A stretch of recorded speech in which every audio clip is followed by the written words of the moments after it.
Hey, good afternoon, everybody. Welcome back to Hot Wheels Chat. Today is a special episode where I unbox, I feel, one of the most beautiful 1/64 scale die casts that I have in my collection. And as you can probably obviously see, it is the Ferrari LaFerrari. One of the things that I'm trying to do with my channel as I build it is start to discuss the history of the LaFerraris.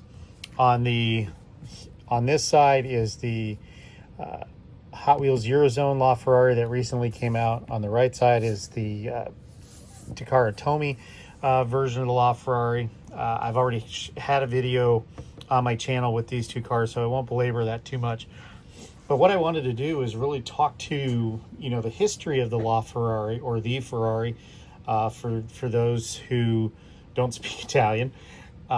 Is the LaFerrari, which had the project name of F-150, funny enough, was a limited production run from 2013 to 2018. From 2013 to 2016 was the coupe version, and then from 2016 to 2018 was the Aperta version. And it is, an unbelievable car that started in 2011. With the project design stood up and then brought to life for the 2013 production year. So the LaFerrari, obviously it's a two-door coupe, and it is powered by a internal combustion engine hybrid combination. It's got a 6.3 liter V12 that is mounted midships in the car.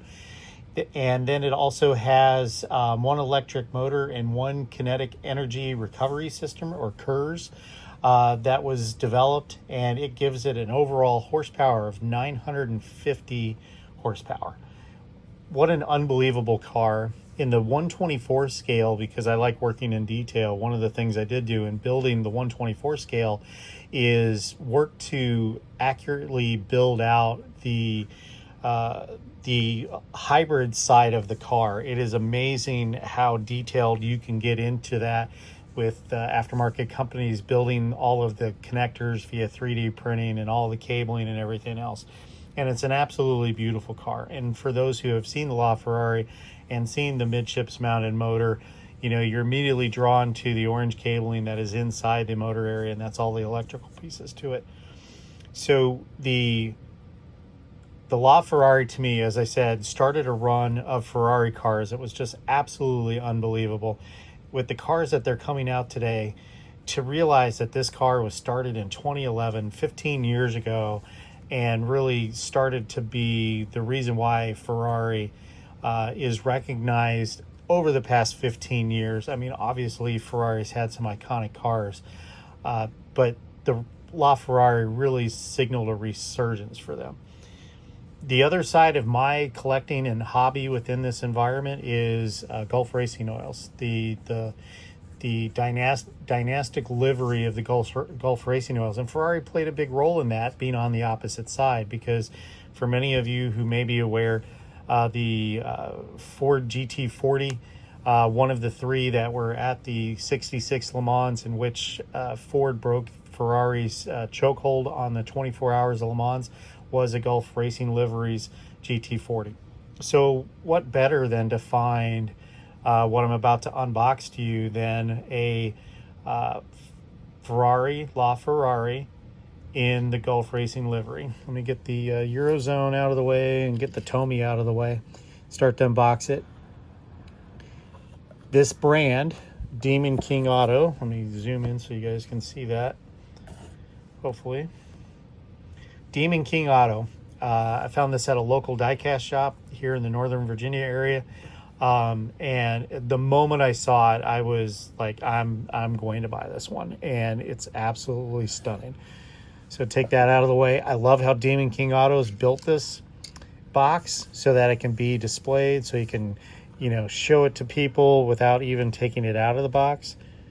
And start from there. I'm going to bring it even closer and work to zoom in as I do this. But what an amazing car. So let's take it out of the box. set the box off to the side, and you're going to see, and I hemmed and hawed about this, but I do have my toolkit here. I'm going to take this out of the box to be able to do a side-by-side comparison with it and not just leave it in the box. But the unboxing itself, the box is amazing, and you're going to see a little bit of a sticker here. So let me go ahead and lift this up so you can see this. The Gulf Racing livery, the plaque that's in it, DKA Demon King Auto 025, the Ferrari LaFerrari in the Gulf Racing livery. It's just, but yeah, so I have to work on that in terms of what this will look like once edited and provided to you guys out on my YouTube channel. But here is, it's a stunning car. I can't get over, bringing in the Eurozone, which is a wonderful job by Hot Wheels, by the way. If you haven't watched my other video, take the opportunity to look back. Both of these cars are just overall great, examples of the LaFerrari. But then Demon King Auto goes ahead and does something like this, which is to absolutely blow away what the art of the possible is on making a beautiful 1/64 scale. Take a look real quick with these cars both here. I'm going to bring the camera up and then bring it over the cars. And the reason why I want to do this is the LaFerrari from Eurozone looks like it's going to have a great interior. They didn't smoke the windows too heavily, but they are smoked, so you can't see great level of detail. Same with the Takara Tomy. Sure, it's got a great interior in it, but then when you look at the Demon Auto King LaFerrari, just the amount of detail they put into a 1/64 interior. And then when you go into the back and you look at the engine bay, and as I talked about earlier, the fact that this is a hybrid, and the detail they have in here. The one nit, if there would be any nit, is unfortunately you can't open the rear deck to be able to look at this midship mounted monster that can create over 900 horsepower. Overall, such a beautiful car. Give me an opportunity here for a second, and I'll get this opened up and taken off its base, and then we can look at it in greater detail.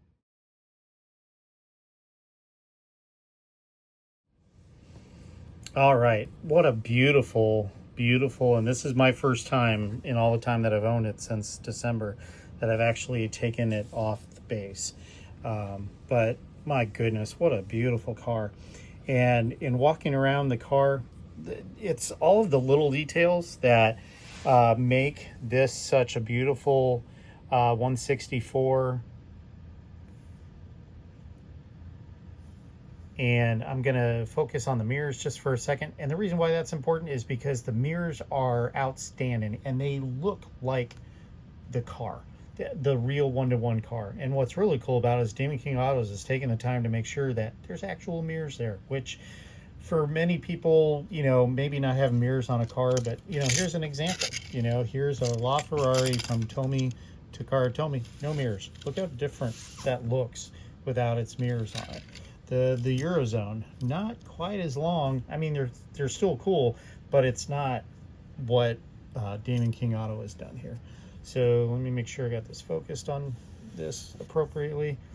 And let's start from the rear. Beautiful taillights, a great use of the stickering, the Italian flag coloring that's along the rear edge. The exhaust tips are great. I'm going to bring the camera up so I can come down over the top here, and let's zoom back out and let's take a look at the engine bay. Just a beautiful car. It really is. I am so impressed with what they were able to do. Let's look at the profile view now. And the profile view to me is absolutely stunning. I'm going to zoom in quite a bit so we can see it well. Got the Tag Heuer sponsorship on it. For those who are F1 fans, realize that for 2025, and I'm going to assume a long-term contract. Tag Heuer is now the official timer for F1 versus Rolex. I don't know how that happened, but good for Tag Heuer for being able to do that. But let's just spin this around. I'm working to either buy a new spinning table or find the one that I had. It's lost in the menagerie of all the stuff that I have, but you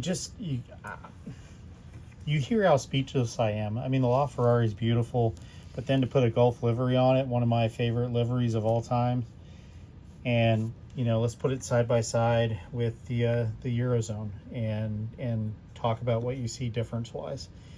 I love how they've done the Italian coloring on the front, obviously the racing livery, but overall they're both beautiful cars. I think if Hot Wheels decided to want to do a red line collection of any one of their Ferraris, but specifically the LaFerrari, I could see them going to a level of detail that would allow that. I'd also love to see Ferrari be able to make the rear deck open so that you could really expose and show the engine. I think that would be cool. But overall, I can't say enough about how unbelievable, this little toy car is. And think of it. Think of the age that this car is now. Over a decade old, and this Ferrari, along with all of the other Ferraris, are really going to stand the test of time in terms of how they look. And you can't beat the fact that 950 horsepower, 7-speed transmission. It's a dual clutch automatic. It is considered a mild hybrid. The predecessor to the LaFerrari was the Ferrari Enzo. Its successor was the Ferrari F80. It's just unbelievable. And what makes a LaFerrari coupe versus the Aperta? And the Aperta is the open top version of the LaFerrari. 200 of them were sold, and with 9 of them reserved for the Ferrari 70th anniversary. I honestly don't know if I have any die casts that represent the Aperta. I'm gonna have to see if I can find one and be able to have that available. But it's just, to me, it's just a stunning car, and to be able to have it as a die cast with my favorite racing livery on it, I just can't say enough. But want to take an opportunity to share this with everybody. I think it's an absolutely stunning car, stunning race livery, and really looking forward to seeing what other diecast companies are doing with the Gulf Racing livery, what Hot Wheels is going to continue to do with their Ferraris. I saw recently there's going to be a Dino, and on my thumbnail is a restored Ertl Dino that I did, and absolutely love the Dino. I think it's such an amazingly cool looking car. But thanks for taking the time to stop by and look. Please like and subscribe if you like this content, and I'll continue to get into the history of these cars as I unbox them and bring them out to show them off to the world. And hope you enjoyed this video. See you next time.